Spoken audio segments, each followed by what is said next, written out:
It's been almost 2 years since Outbrain has merged with Teads Advertising, so we wanted to create an updated video showcasing what may have changed within the Outbrain platform. We'll show you how to create the pixel, what targeting options are still available within the ad platform, and then what types of campaigns you can create and review the performance after everything is launched. Well, we see it on the screen right now. It says welcome to Teads, but really, I still went to outbrain.com. And there's going to be a lot of this back and forth. Some things are still called Outbrain, but you're going to see Teads logos and wording some places. It's really not that confusing, but it's funny that it's still almost been 2 years and they haven't fully merged the brands yet. But if this is still new to you, go to outbrain.com, create your account. You'll see this checkoff list. And since we've had this account set up for years, we still have a lot of this done. You're not forced to set up anything else again. So we activated our account, we added our payment details. All that's through the basic setup process, but billing is also down here. But first, let's talk about the Teads pixel. And you can find that by first going to Audiences, icon with little people. And if you click on this button here, you will get the Teads pixel. So you can manually add it to your website, put it within the header of every single one of your pages that you want to track. But I'm used to Google Tag Manager, and you can still create the Teads pixel using the original Outbrain pixel tag. We have it here, but if you go to New, click on Tag Configuration. There are some custom ones. We have it up top here, so don't search for Teads. You still need to search for Outbrain. You want the one from Outbrain Inc. So right now we're just tagging the pages, triggering, add all pages, whatever pages you want to track. But if we go back, I know we can copy the whole code, but there's this line right here that I have blurred out. That's the ID, that long green string that is blurred out. You would want to paste it in here. Again, add the trigger to the pages that you want, save and publish. So after that's done and tracking, you can see you can start creating audiences as well as creating your conversions. So on the same page, there's add an audience, add segment. You'd be able to name it. And there we see for retargeting, there's URL contains. And those are definitely going to be necessary to have the pixel on the site. But you do see that there are other options for retargeting. There's story sequencing, people who've engaged with ads in certain campaigns. I can't do this now because we haven't built a campaign yet. After you've created conversion actions and you have a large enough audience of people performing those conversion actions, you can create audiences off of those actions. And this can work in two ways. If you want to block out people who've already converted, well, you can build this audience and use it as an exclusion. Or maybe you want to use this for next step retargeting. Let's say the initial conversion action was to sign up for a newsletter. That's great. But now anyone who signed up for a newsletter, they've shown some sort of interest. Maybe get them back to your website to convert and actually buy something. A deeper conversion action, a more valuable conversion action. And similar to that, instead of the action itself, value-based. When you're adding a value amount to the goal, retarget to users of a certain value depending on what you've labeled those conversion actions. Now, speaking of conversion actions, we're going to head back to the left, but go one up above. There's conversions. And before we start setting up a campaign, we want to make sure that we have these set up. We can already confirm our Tag Manager integration is working. It's firing. Great.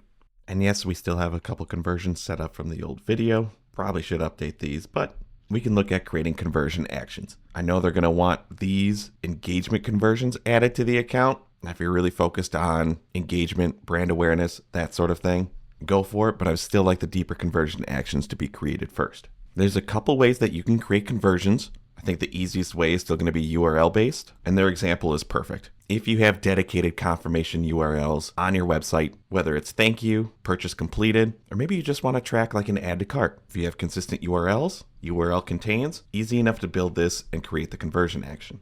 Now there is a codeless option, and for this one to work, you do have to have the pixel on your site and tracking ahead of time. I pasted in a URL and then we can launch the website. They're recommending something here, but I want to select a new button. And even clicking around, in this case, you can book a call with us on our website, but since it's in a specific frame, it's not tracking. So this codeless interaction is not going to work for us. To me, it's not as intuitive as LinkedIn's codeless tracking. So if we come back, the other option is event-based. You'd select a category. For now, I'll just say lead. Fine, named it for me. And there's an additional code snippet. So if there was something like a download that was event-based, there's no thank you page for it. You'd have to make sure this additional code snippet is added to those actions. Any of those other click-based ones, like a click to call, an email link click, someone playing a video on your website, those sort of actions, when you build this type of conversion, will have an additional code snippet. And then under all the conversion actions, you see the window. There's where you can include the value, and that's the value we talked about in the retargeting section. And then you can automatically create an audience segment from these conversion actions. It does make it a lot easier. But for now, I'll just create a conversion. Here are the options you have to copy the code. I'll close it, and then the conversions are active. But now let's go and actually create a campaign. And then of course, create a campaign. A little bit different setup. Teads wants you to add in your landing page URL first. So I pasted in the URL, just added in a site name, and then choose your campaign goal. There we see app installs is an option. We don't have an app, can't really go into those, but the main options are pretty much ones that you can find in almost any ad platform. For now, I'm just gonna go with traffic. Click next, and here we get to audience targeting. Pretty basic stuff so far. Looking at location, they had it as my country as default, but as I just typed in a city, you can see I can target a DMA region, and you can go down to postal code level. So no, you don't have to stick to just a country. Now, one thing I don't know is that if you do want to target a list of zip codes, is there an easy way for you to just manually import it? And honestly, I haven't seen it. So potentially choosing hundreds of zip codes one by one could be a pain in the butt. Next, there's language, pretty straightforward. But then the main bulk of it for Teads is audience targeting. Of course, the default option, they're going to have you target the entire audience. That's pretty broad. So you may want to look at page categories. And let's search for some here.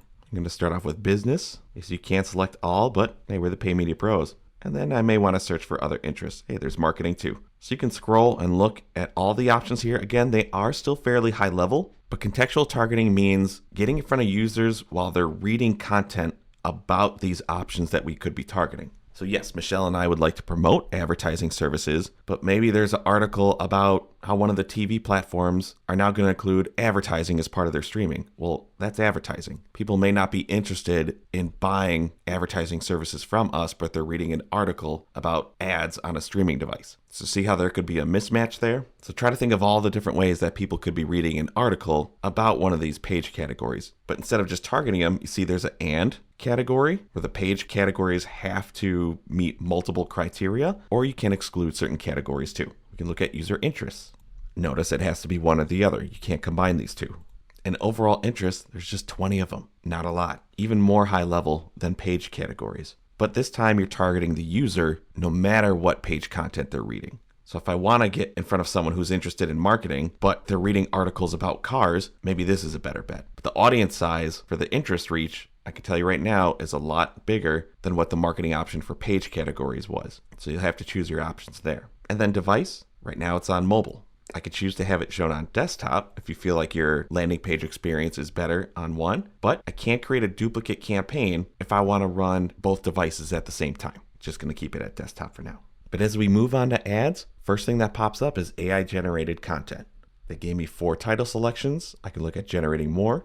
Not saying I would use all of them, but whatever. I'm just going to leave them selected. There's one image here. You do have the option to skip it. I don't have creative for this demo, so I'm just going to click next. Yes, I know this is not a great image because the wording is cut off, but there are editing tools where you can try to crop it yourself. Again, I picked a horrible image to use for this demo, but notice choosing the automatic formatting, this is how they would crop it. So it's not going to be perfect, but this could be a good option for you to see what it would look like. And if your images aren't great, don't even launch the campaign. Focus on finding the right creative first to make sure your ads are looking the best. Next, there's an asset library. So any previous images that you've used would be here. We don't have any. And then there is a generate feature where you can upload certain images and then use AI prompts to create images that you think would work best for your campaigns. Once you have all of your titles selected, go choose your call to action, add in your description, and then you can click next. Of course, they're going to have a recommended budget and a cost per click, but figure to choose your own budget, leave it as daily, choose a monthly budget, or set a campaign budget. And once you do this, an ad schedule will pop up. So I can choose a specific end date, run it for a couple weeks, purposely put in a low amount so there is a minimum. Make sure we hit the minimum. Tracking is beyond the Outbrain pixel that you're using. And I can click next. Forgot to name the campaign, review everything, and then I'll launch.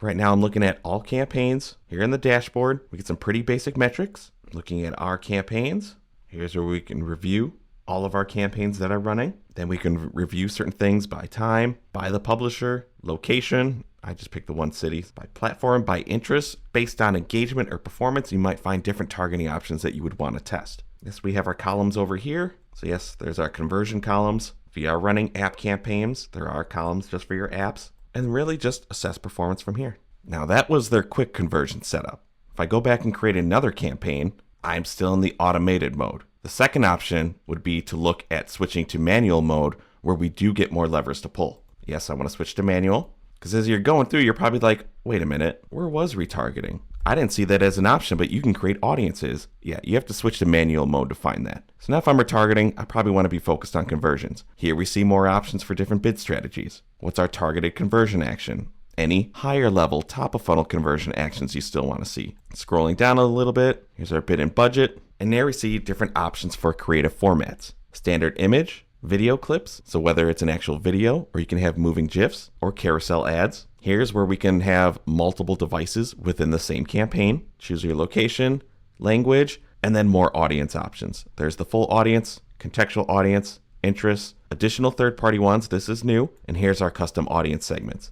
So I can add it here, audience exclusions. If I look at advanced options, I can enable multiple targeting combinations if I do want to still exclude other types of audiences.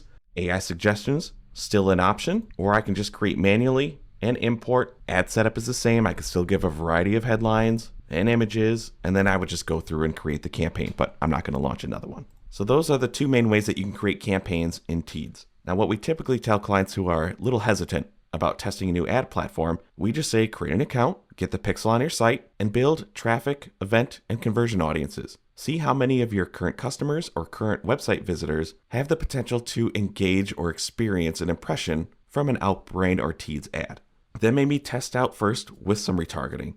See how it performs with your current audience. If it performs well and you're reaching current prospects in a different network, it can help build your confidence and help fund the potential to have an awareness-focused campaign with Outbrain or Teads, whatever you want to call it.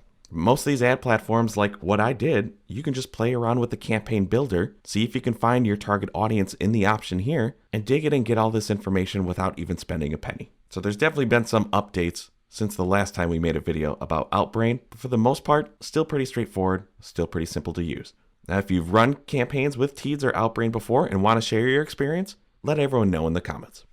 Thanks for watching our video. We really appreciate it. If you liked it, give us a thumbs up below. If you really liked it, maybe think about subscribing to the Paid Media Pros YouTube channel and you'll get alerted every time a new video drops. If you really liked it, you can help support the channel by checking out some of the t-shirts that we're wearing on our merch shelf, as well as looking at the Super Thanks button.